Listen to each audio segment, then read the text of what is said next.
Hello everyone, welcome back to our channel, Siblings A and J Gardening. I'm Angela.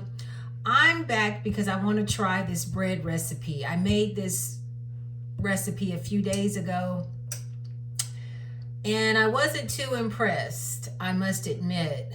I found it online and it's just milk and all-purpose flour. The recipe called for 2 cups of all-purpose flour and a cup and 1/4 of a cup of milk. I did have to add a little more milk because I thought the batter was a little too thick. So I'm back this time. I'm going to add more milk to make the dough or make the mixture a little more, what's the word? Not as sticky and pasty. So I'm thinking that maybe that will help with this bread. But I'm going to try it again and see how it goes. I'm really hoping that this will help, adding more milk, and then I can tinker with the recipe to make different types of bread with this recipe. I'm gonna go ahead and add my milk.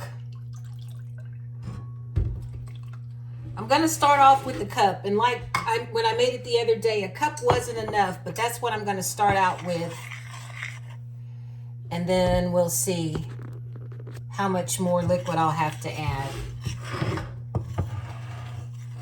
But I'm just thinking that it's only the issue of adding more milk, more than what I added the other day. Okay, I think I'm gonna add another full cup, and I'm using whole milk.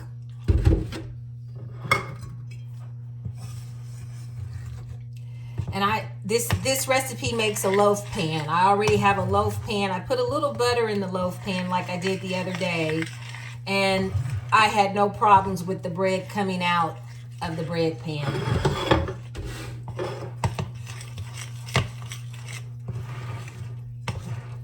Now, I know they say when you're making bread you don't want to over mix it, but I want to make sure I get this flour and milk incorporated really well.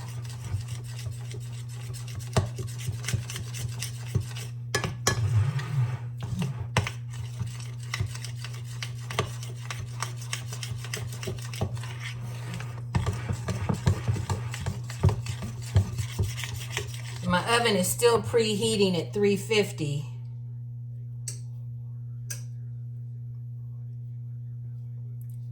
I think I'll have this mixed together before the oven beeps.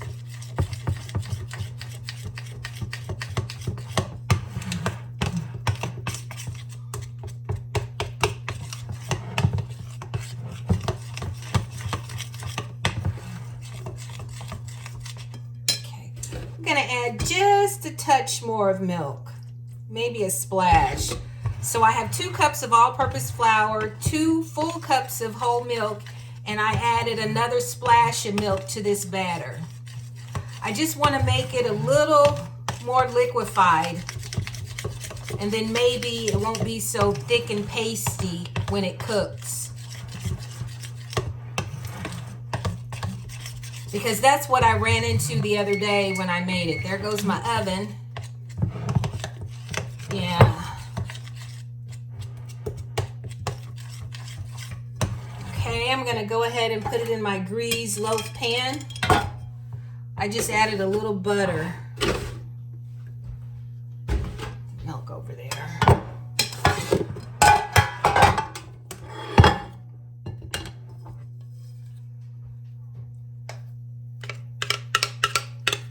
Yeah, I wanted the batter a little runnier than it was the other day.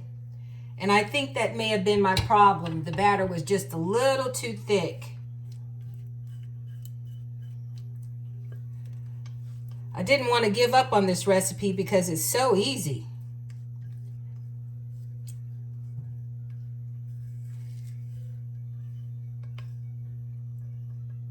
I'm sure the yeast breads are good too to make, but when you're in a rush and don't have much time, I think this is a quick and easy recipe that you can use to make your bread. Now I'm going to go ahead and get this in my preheated oven at 350, and it says 35 to 40 minutes. And it depends on your oven too. Your oven may take a little longer, so I'll let you guys see what it looks like when I take it out of the oven.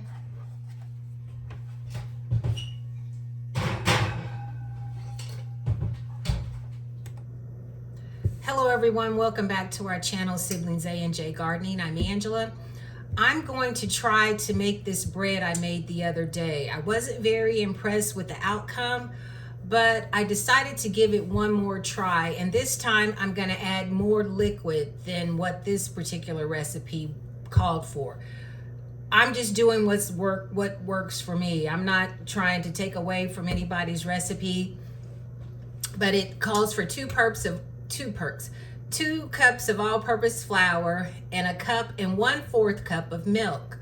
And that's what I used the other day when I made it. But the dough was kind of thick and pasty, and I knew it wasn't going to rise because you don't add yeast, but it was a little too dense. So this time I'm going to use 2 cups of all-purpose flour, but I'm also going to use 2 cups of milk and see how my batter thins out. If my batter isn't thin enough, I may add a dash or 2 more of milk, but it's just 2 cups of all-purpose flour. I'm going to use 2 cups of milk or just add enough liquid to where my batter is a little thinner than what it was the other day. And you preheat your oven at 350 and you let it cook 35 to 40 minutes. And it may take a little longer depending on how your oven cooks, but that's what I'm going to try today, and hopefully it will work. I just checked my bread. It's actually been cooking 40 minutes right now. I think I'm going to let mine stay in the oven maybe another 5 to 8 minutes. And then I'm going to take it out, let it cool, and then I'm going to cut it and cross my fingers, and hopefully it'll have a little better consistency than it did the other day. I'm going to get the bread out of the oven now. I let mine cook, I think it was probably about 50 minutes, but that's just me. It looks a little better than what it did the other day. I'm going to let it rest on the countertop, and then I'm going to cut it. The bread has been resting. I'm going to see if, yeah, the pan's still a little warm. I'm going to turn it over.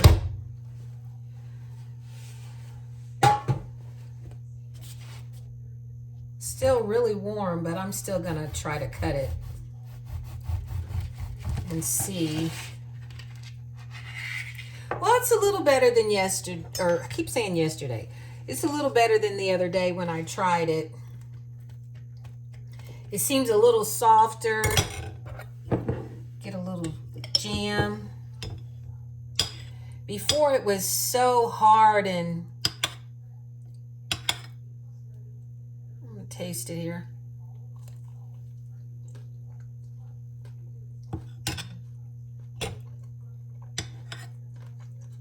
It's better.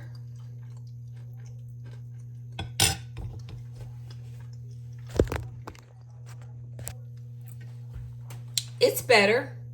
I'm still going to have to tinker with it a little bit, but I'm still going to look for bread recipes. So if any of you know a good recipe that doesn't call for yeast, or if it calls for yeast, go ahead and leave me a comment.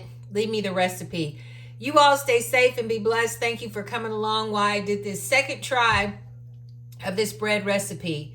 Thank you for liking, sharing, and subscribing to our channel, Siblings A and J Gardening. You all stay safe and be blessed.